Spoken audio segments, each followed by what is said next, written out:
O suspeito de atirar e deixar a esposa paraplégica por ciúme foi preso hoje em Sabará. O delegado à frente do caso conta que o suspeito confirmou a versão para a tentativa de homicídio, um suposto relacionamento extraconjugal. Que a vítima o provocou, falando que realmente tinha um caso extraconjugal e que fazia o que quisesse do próprio corpo e incentivou ele, por causa dessa confissão, a cometer o crime. 3 dias depois de tentar assassinar a própria companheira, o suspeito teve a prisão preventiva decretada, depois de se apresentar aqui na 3ª Delegacia de Sabará, acompanhado de um advogado. Apresentado o suspeito, Geraldo dos Santos Ferreira, de 50 anos, ficou o tempo todo de cabeça baixa. Segundo a polícia, a arma usada para a tentativa de homicídio, um revólver calibre 22, comprado no Rio de Janeiro, foi dispensada em um córrego da região. O delegado disse que pretende indiciar o suspeito. Ele ameaçou, falou que ia fazer e fez, de uma forma fria e uma forma calculada, por isso que ele vai ser indiciado por crime de tentativa de homicídio doloso e qualificado pelo motivo torpe. O nome do presidente da Assembleia de Minas, Diniz Pinheiro, foi lançado oficialmente hoje como pré-candidato a vice-governador de Minas na chapa do ex-ministro Pimenta da Veiga para as eleições de outubro. O anúncio oficial foi em um ginásio da região centro-sul da capital e contou com a presença do governador Alberto Pinto Coelho, de deputados federais e estaduais, além de prefeitos e lideranças políticas de várias regiões do estado. Diniz Pinheiro tem 47 anos, é bacharel em Direito, exerceu por alguns anos a função de tabelião de notas no cartório de Ibirité, na região metropolitana. Exerce atualmente o 5º mandato de deputado estadual, tendo sido o parlamentar estadual mais votado de Minas nos 2 últimos pleitos. Está ocupando pela 2ª vez consecutiva a presidência da Assembleia. É casado e tem 2 filhos. Os mineiros, eles têm uma consciência patriótica elevada, sabem quem trabalha. E o ex-governador de Minas Gerais, Antônio Anastasia, é o nome agora lançado oficialmente como candidato ao Senado. Antônio Anastasia é graduado em Direito e especialista em Gestão Pública. É professor universitário. Entre 95 e 99 foi secretário executivo do Ministério do Trabalho. Elegeu-se vice-governador em 2006 e em 2010 assumiu o posto quando Aécio Neves candidatou-se ao Senado. Com cerca de 63% dos votos válidos, foi reeleito governador de Minas Gerais em 2010 e ficou no cargo até março deste ano. Está lançado o meu nome, eu fico muito orgulhoso de ter recebido a indicação de tantos partidos e do nosso grupo político para ser candidato ao Senado. No evento de hoje participaram representantes de 19 legendas que já teriam acertado apoio a Diniz e Pimenta. Mas uma das parcerias mais desejadas, a com PSB, ainda não foi definida. Tanto o PSD quanto alguns outros partidos que hoje são cogitados para estar ao nosso lado, têm uma aliança, pelo menos anunciada, com o governo federal. Então, cabe a mim respeitar essa aliança. Fico muito feliz de o PSD estar aqui ao nosso lado, como cada um das outras forças políticas, e vamos aguardar que as coisas avancem. Eu não dou sinais que depois não possam ser correspondidos. Meirelles é um nome extremamente qualificado, que o Brasil inteiro respeita, mas o que eu vejo hoje é que o seu partido tem um compromisso com a atual presidente da República. Se isso mudar, vamos conversar. Já na corrida presidencial, o nome do vice poderá ser decidido depois da Convenção Nacional do Partido, marcada para 14 de junho. Aqui no estúdio eu recebo Carlos Lindenberg. Boa noite, Lindenberg. Por que a oficialização ocorreu com tanta antecedência da convenção? Boa noite, Monique. Na verdade, houve a confirmação hoje do Diniz Pinheiro e também do governador, ex-governador Antônio Anastasia para o Senado. E por que ocorreu com tamanha antecedência? Porque havia uma especulação muito recorrente de que o nome do ministro Pimenta da Veiga poderia ser trocado por um outro nome, talvez pelo próprio Diniz Pinheiro ou então pelo governador Alberto Pinto Coelho. Para acabar com isso, para botar uma pedra em cima disso, o PSDB, liderado por Aécio Neves, resolveu então definir já de agora que a chapa é essa: Pimenta, Diniz e Anastasia. E qual o cenário dos outros partidos? Então, o PSB, que não foi à festa do PSDB hoje, está propenso a lançar um candidato próprio. Pode ser o médico Apolinario de Lisboa, pode ser o deputado Júlio Delgado ou o pai dele, o ex-prefeito de Juiz de Fora, Tarcísio Delgado. O PMDB está ainda conversando, mas até agora o certo é que o candidato deve ser o Fernando Pimentel, certamente do PT é ele, o vice pode ser o Toninho Andrade, que é do PMDB, e o Senado ficaria com o Josué Gomes da Silva, que é também do PMDB. Agora, mudando de assunto, no início do jornal nós mostramos aí um protesto, né, de policiais militares pedindo mais segurança. É o fim do mundo? Olha, Polícia Militar pedindo segurança, parece que sim. Mas, na verdade, o que a Polícia Militar fez ali foi um protesto pelo tantas vezes que prende um bandido e tem que soltar e tem que prender novamente. A função da polícia é essa mesmo, é prender. A justiça é que tem que manter o prisioneiro preso. Isso não está acontecendo. É melhor dialogar do que protestar. Muito obrigada, Lindenberg. Boa noite. Boa noite. Futebol, o Cruzeiro se recuperou da eliminação da Libertadores e garantiu a vitória jogando com o Coritiba.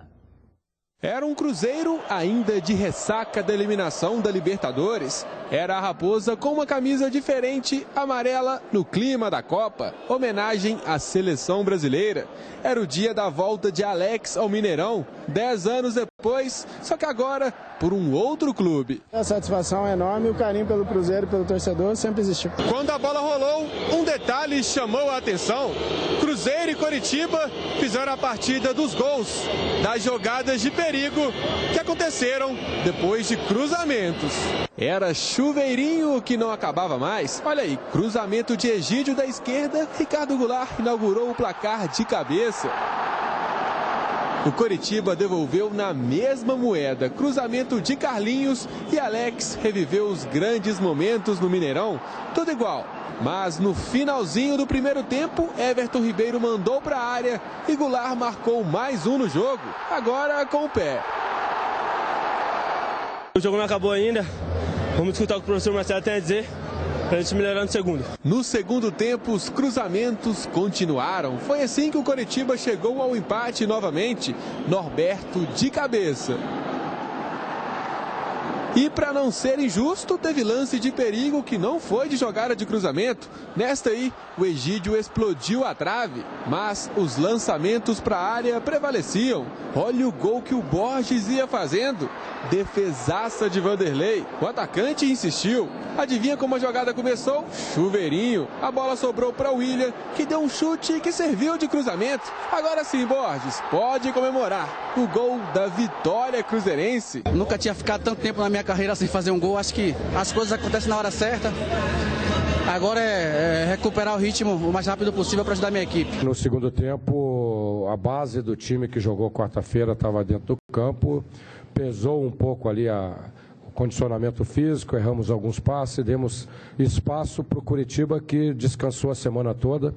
E tem jogadores de velocidade, alguns jogadores como Alex, que não podem ficar livres porque cria uma situação de gol e uma situação de perigo. Aqui comigo, Everton Guimarães. Everton, essa vitória do Cruzeiro teve um peso maior, né? Boa noite. Boa noite a todos. Teve um peso maior porque foi o primeiro jogo do Cruzeiro pós-eliminação na Copa Libertadores. Então a carga emocional, ela fica alterada e a pressão que vem das arquibancadas aumenta e muito. Mas o Cruzeiro foi lá, pegou um adversário duríssimo, que tem um treinador, que é o Celso Roth, que é um baita de um retranqueiro, embora eu até goste do trabalho do Celso Roth. Isso valorizou muito a vitória do Cruzeiro. Então, por isso, ela foi muito especial, porque foi o primeiro jogo após a eliminação. E muita gente, inclusive eu, imaginava que o Cruzeiro teria sérias dificuldades. E, na verdade, a gente não viu tanta dificuldade assim. Né? E o time celeste joga agora em casa, né, contra o Sport. Depois tem 2 jogos fora e complicados, né? Um momento de somar pontos, né, Everton? E aí, aproveitando a deixa, né, Monique, para contar que, a princípio, o Cruzeiro jogaria contra o Corinthians no Canindé. Mas aí arrumaram um negócio de um teste, mais um teste lá na arena, no Itaquerão. Aí vão levar Corinthians e Cruzeiro para o Itaquerão e tal, às 4 horas, que seria o horário de um jogo da estreia do Brasil. Enfim, o Cruzeiro jogaria no Canindé, num campo neutro, vai para o Itaquerão contra o Corinthians enfrentar o bom time do Corinthians. É às vezes favorecido, não é? Uma arbitragem aqui, outra ali, uma tabelinha amiga e tal. A desconfiança do mineiro que já viu muito, né? Mas você sabe que a própria CBF nos dá essa condição?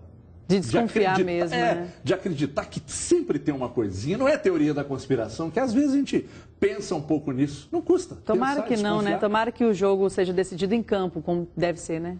Com certeza. E outra coisa, né, Monique? O Cruzeiro é o adversário a ser batido pelo Corinthians, porque o Corinthians sabe do adversário duro que é, né?